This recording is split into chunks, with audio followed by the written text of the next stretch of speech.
Both films have a group of thieves led by a dude named Danny. Only difference is Danny's Jesse Eisenberg's middle name on Now You See Me. Danny used to date the redhead in the movie, but she left him after she found out that he was a thief. The redhead in this movie always knew Danny was a thief, so that's probably why they never dated.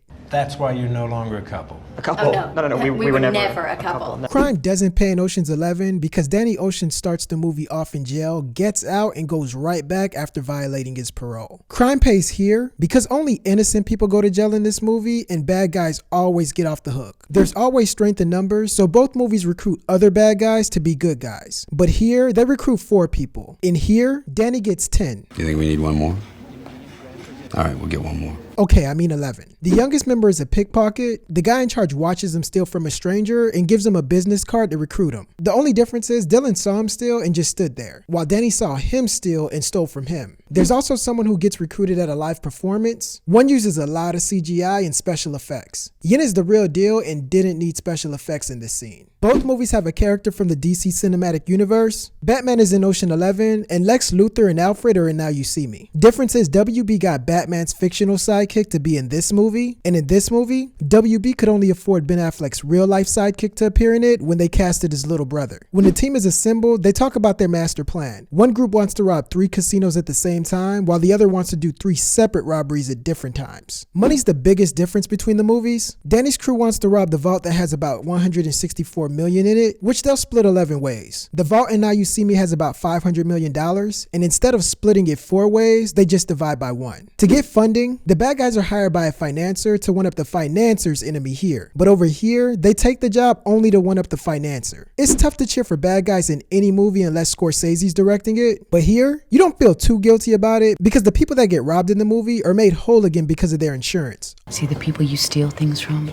they have insurance to compensate them. They get made whole again. And Now You See Me, the insurance makes them whole again even though the insurance doesn't want to. In order to get access to their target's data, they have to pickpocket somebody. The pickpocketer distracts them with magic over here, and over here, the stripper distracts the security guard with their tatas. After that, Livingston hacks the servers, and now they have control of all the phones in the building. That's way too complicated for Now You See Me's crew, and they just go old school and switch the phones. They build a replica of the vault and fill it with fake money in both movies. The cops arrive afterwards, but it's too late and the money's gone. The cops arrive here, but all the money's gone because the cops took it. After Daniel gets red flagged, it means the moment you set foot in that casino floor, they'll be watching you. Rusty doesn't want to do the plan anymore because it's too personal. It's too personal and Now You See Me, and they want to do the plan even more. Speaking of the red flag part, Danny has to keep a low profile because all eyes are on him and he doesn't want to attract even more attention to himself. It's the total opposite over here, and this crew's robberies are all nationally televised. Everything is going smooth until the black guy warns them of some issues. People think this black guy is full of crap and nobody wants to listen to him. Over here, they think this black guy is full of crap too because he's literally full of crap. At the robbery at the MGM Grand, there's a big event going on that night, so all eyes are on the fight in Ocean's 11. And Now You See Me, all eyes are on the robbery surprisingly, but both heists still work. Lights are very important in both robberies. Danny and his team have to steal a pinch for a blackout because everybody will be distracted by the dark. They use lights instead of the dark to distract the cops, and Now You See Me. For a moment, it looks like the plan is going to fall apart, and at the bar, Benedict sends his goons to scare Danny. Arthur sends his goons to Thaddeus, but for some innocent chit-chat. There's a fake death that takes place in both movies during the heists. The doctor was in on the prank over here, and over here, the cop was in on it. The criminals set up a diversion where all the people think that the money's in this one car, but after they follow the car, the bad guys set him up with the immature prank. The prank in Ocean's 11 is rated M for mature. I don't understand.